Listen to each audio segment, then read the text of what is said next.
Deux Parole. Au nom de Dieu, le clément, le miséricordieux, ceux qui croient à l'invisible. Coran. 2/3.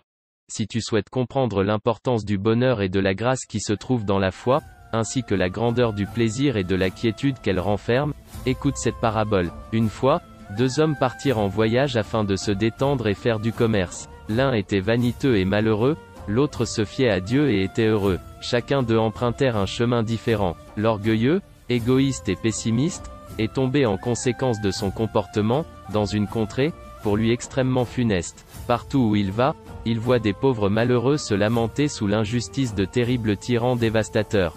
Dans chaque lieu où il se rend, il n'observe que cet état d'affliction et de douleur, et tout le royaume revêt à ses yeux l'aspect d'une demeure où ont lieu des funérailles générales. Il ne trouve refuge que dans l'ivresse pour éviter les émotions dues à ce pénible et funèbre état des choses. Tout le monde ici lui semble hostile et étranger. Il observe autour de lui d'épouvantables cadavres et des orphelins qui se lamentent désespérément, et son âme subit les pires peines.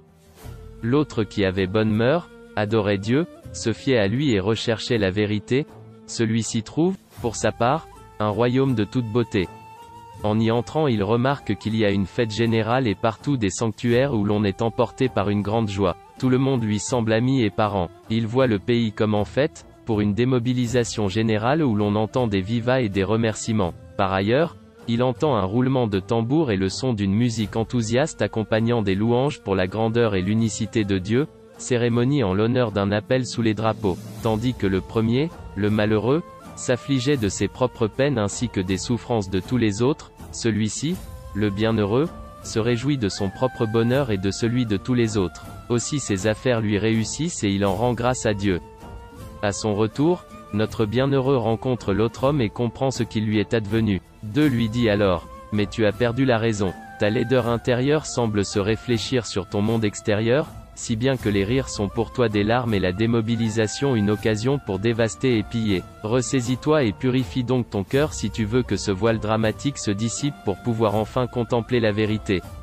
Car ce royaume d'un souverain puissant qui est juste et miséricordieux pour ses sujets, et qui veille à l'ordre, un royaume tel qu'y sont exposées des œuvres manifestant le progrès et la perfection ne peut s'apparenter à la représentation que ton imagination malade s'en fait. » En entendant cela, le pauvre malheureux revint à la raison, repentissant. « L'alcool m'avait fait perdre la tête, dit-il, que Dieu vous bénisse. Vous m'avez sauvé d'un état qui me rendait la vie infernale. » Double. Ô mon âme, sache que le premier homme, c'est l'athée, ou bien le libertin. Le monde revêt à ses yeux l'aspect d'un milieu où règne une ambiance de funérailles générales. Les êtres animés sont des orphelins qui se lamentent sous les coups des séparations dues au décès. Animaux et hommes sont des êtres errants, sans attache, en proie aux affres de la mort. Les éléments vastes comme la mer et imposants comme la montagne, ne sont que masse sans âme et terrifiants cercueils. En résumé, ces illusions accablantes et effrayantes, et tant d'autres encore, qui résultent de son incroyance et de son égarement l'affligent moralement.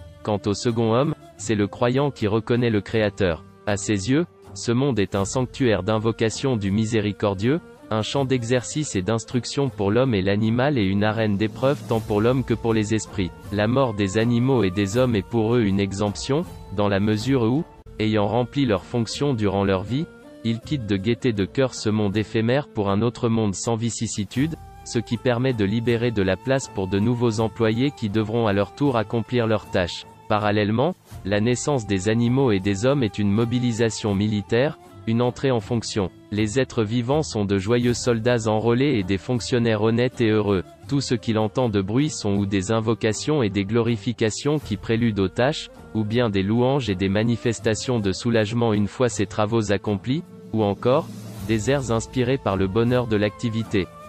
Toutes les créatures se rapportent des apostrophes après le croyant à la munificence et à la miséricorde de son Seigneur et Maître. Ce sont de gracieux serviteurs, des exécuteurs dévoués de la loi de Dieu et des œuvres agréables à lire. Ainsi nombreuses sont les vérités évidentes qui émanent de la foi du croyant et qui sont au plus haut degré de raffinement, de grandeur. La foi contient la graine de Touba, l'arbre du paradis et l'incroyance, celle du Zakoum, l'arbre de l'enfer. En conclusion, seul l'islam et la foi procurent paix et sécurité. Par conséquent, nous devons toujours dire louange à Dieu pour la religion islamique et la perfection de la foi. _.